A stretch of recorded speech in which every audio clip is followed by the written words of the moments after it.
Alright guys, welcome back to another video, and today we're here to talk about my top 5 favorite features of the Apple Vision Pro. Now I did a video on this kind of giving a high level overview of everything that happened at that conference, and honestly I'm really excited about the Vision Pro, but that's more because I come from it at a standpoint that I just love technology and I love the advanced features of this thing and things that it does that most of us haven't experienced, that it's doing it in better ways than everything else. But that makes me obviously in a specific category. This is obviously not a headset for most people, especially considering that it's $3,500. I'm still gonna have to sell a couple of kidneys and a couple of Disney vacations and a couple of other things to, be able to even think about affording it. But obviously I'm also doing it because I have a YouTube channel. I want to share my experience because I love VR on this channel. It's what kind of gravitated to me starting this channel. So I want this thing because it's going to be the headset everyone's talking about, everyone wants to know about. So at the bare minimum, I want it for this channel, even if as a tech lover myself, I would still want it anyway. It'd be a harder pill to swallow if I was just using it for fun with no way to like show it off on a channel and show you guys and stuff like that. But like I said, today's all about my favorite features of this thing. So let's go ahead and get into the video. Gaming tech, eating brekkie is the gaming tech. Going for a brekkie is the gaming tech. Gaming techie is the gaming tech. Gaming techie.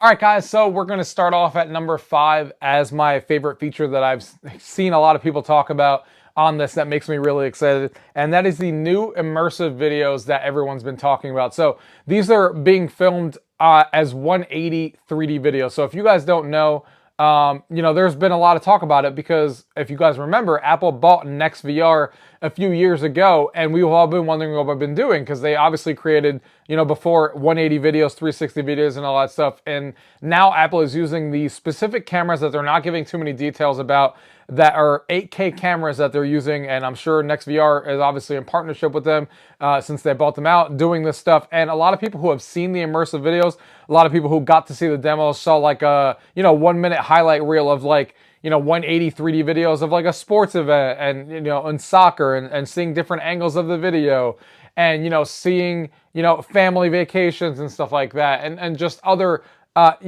immersive content like vacations and stuff like that, stuff that we've already seen before, but people are saying is much more higher detailed, because obviously on the Quest Pro and on the Quest 2 there's an area on there that you can look at the TV and you can see a bunch of 180 3D content on there. But not only are they not all created equal, because some of them are definitely way blurrier than others, but they're not going to be seen in the quality of a headset like Apple is making here. And because Apple is going to basically release them on their store, like they're making the immersive video something that you can publish on their store so everyone can share them really easily, and may make it into a more acceptable format that a lot of people use, because it's going to be front and center, and people are going to know, hey, if I want people to see this or purchase this or whatever the case may be, it's going to be front and center. So based on everything everyone is saying, this definitely comes in at my number 5. I love 360 videos and 180 3D videos and stuff like that, that people are talking about, saying that they look better than anything they've ever seen before.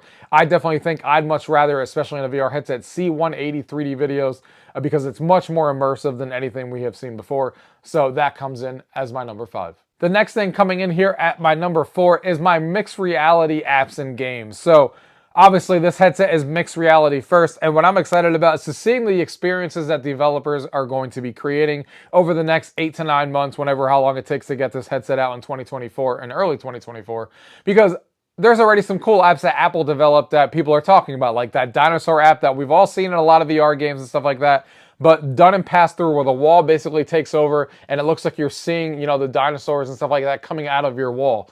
And that might sound like a simple demo that a lot of us have seen before, but with the crazy pass-through on here that has really high fidelity that everyone says is nothing like we've experienced on any other headset, that it's much clearer than anything we've seen and a lot more accurate, so it will actually look like it's on the wall as opposed to sometimes being separated and stuff like that, where it doesn't actually feel coherent on the wall. It makes me excited for that experience that a lot of people have seen, and just for other experiences in general. People said that in that experience they raised their finger up and a bird came at them and a bird landed on their finger. It's cool experiences like that that start that clock going, and I can't wait to see what third-party developers make when it either comes to apps and games, and they take advantage of mixed reality and just see what's coming. And let's not forget, with the mixed reality apps that are coming out to here, Disney was on stage. And Disney was out there talking and showcasing their vision of what they can do with the Apple Vision Pro.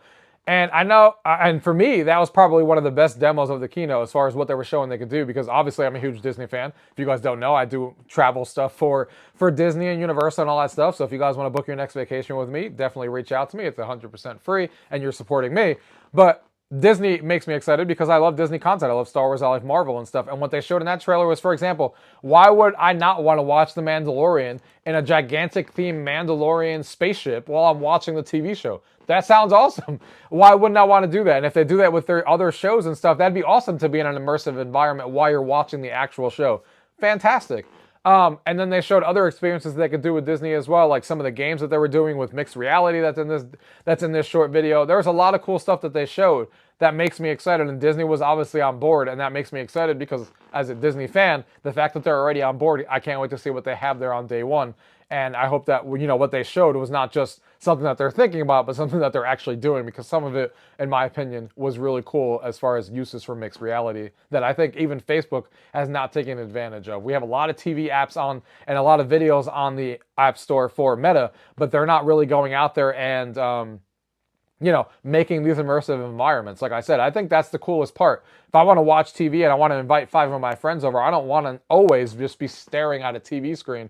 I love big screen and I love doing that with 15 people, but sometimes I want to be in an immersive environment that's not a movie theater because it's even more fun. If I'm watching a show and I can have a theme room that looks like Star Wars, that's freaking awesome. And I can sit there and watch Star Wars or have a whole room themed to Marvel. That adds to the immersion. It adds to the fun factor while watching it to your friends. So that's stuff that I think is really cool that Disney showed off that makes me excited as far as mixed reality as well. So that comes in at my number 4. The next one coming in at my number 3 is the ecosystem that is already built into Apple. So I know a lot of people were complaining that, like, hey, you know, the ecosystem is basically all you're seeing is a bunch of 2D things in front of you. Like when Apple was showcasing this, a lot of it was like, hey, you can put your iMessages on the right and you can put Safari in the middle and then you can look at your pictures on the left. Yes, obviously that is one fact that they're obviously talking about, spatial computing, where you can put windows and things everywhere. And yes, that's just things on a 2D plane. That's not what we all want out of a VR headset, but that's one out of the many facets. So we're still going to have our mixed reality experiences that I just talked about. We're still going to have full VR experiences like people have already announced. It's just that this makes it stand out because the ecosystem, I already have an iPhone, I already have an iPad, I already use a Mac for editing. So when I go in there, I'm not going to have a new entire friends list or anything like that. You know, if I want to message somebody, if I'm in the headset, or if I get a text message, it's all built in. If I want to access my browser tabs and all the favorites that I have, boom, it's already there. Everything is already synced, and I'll continue to have it synced with my iPad and iPhone.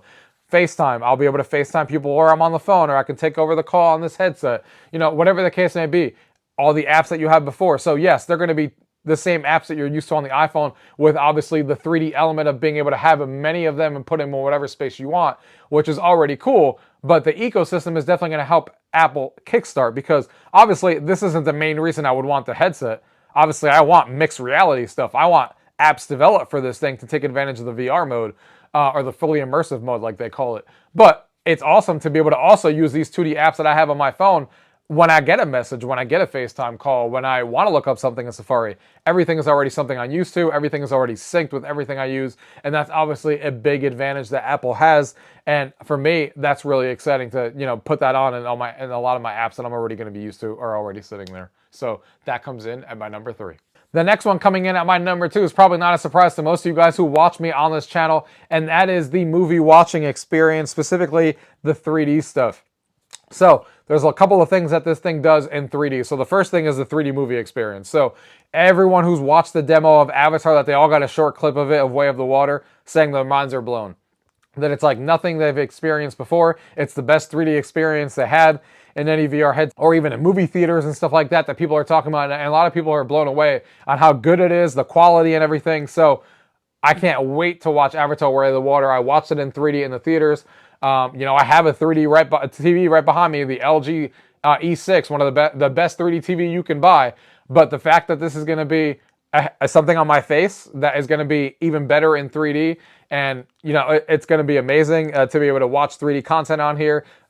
It's going to be awesome. So I'm excited for the 3D movie experience on here, because everyone's touting how good it is and how it's better than anything else we've ever seen. So I'm excited for that. And then I'm also excited, believe it or not, for the 3D pictures and videos. Obviously, I'm a huge fan of 3D. So granted, I agree with most of the people out there that are saying that it's going to look crazy and funny if you have to take your headset out when there's a moment of your kid having a birthday party and you're like, hey, gotta go take my headset out to take a 3D picture and video. But guys, this is Gen 1.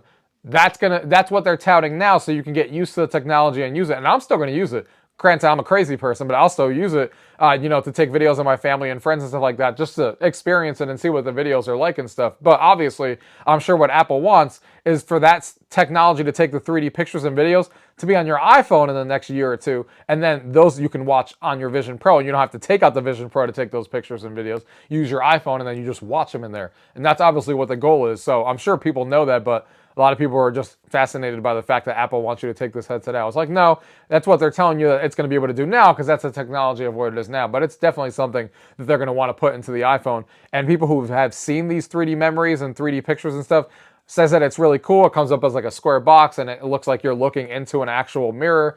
A 3D image, and it looks like you're actually in that and you're actually reliving the memory. So I can't wait to see what that looks like as a huge person of 3D myself. So between that and the movies, the pictures and the video and the stuff that it looks like and the quality being really good on this stuff, definitely excited for 3D fans of what this thing is going to be able to do.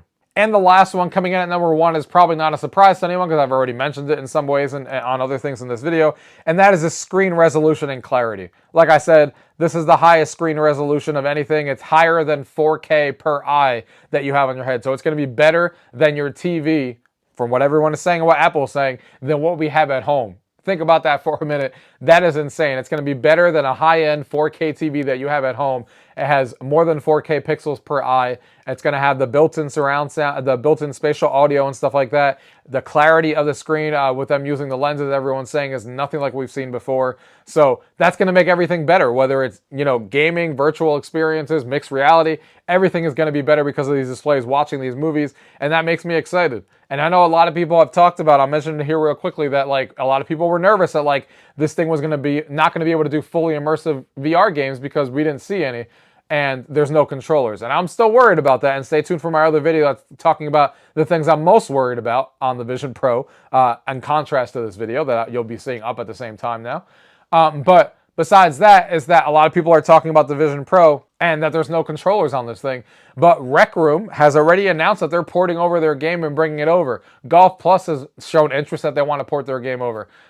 So Rec Room already has a hand-enabled game, but I'd be curious to see how all this stuff already works when they come out with that update, because how are you going to play Rec Room when it has those laser tag and stuff like that with other people who have controllers with your hands? Is Apple's headset that accurate that they're going to be able to use this and pull it off? I'm obviously really skeptical about the controller portion of it, but I'm still excited to see what creative ways the devs are going to use for these 3D VR experiences, because when I first saw the headset on TV, I was nervous too. I was like, are we not going to get VR out of this thing and VR games and stuff? We are. We'll have to see what the developers do. And I'm hoping that Apple just adds an accessory as a controller. That's what they should do, in my opinion, because no matter what anybody tells me, I can't see a first-person shooter being good with your hands as opposed to using a controller that actually gives you haptic feedback no matter what.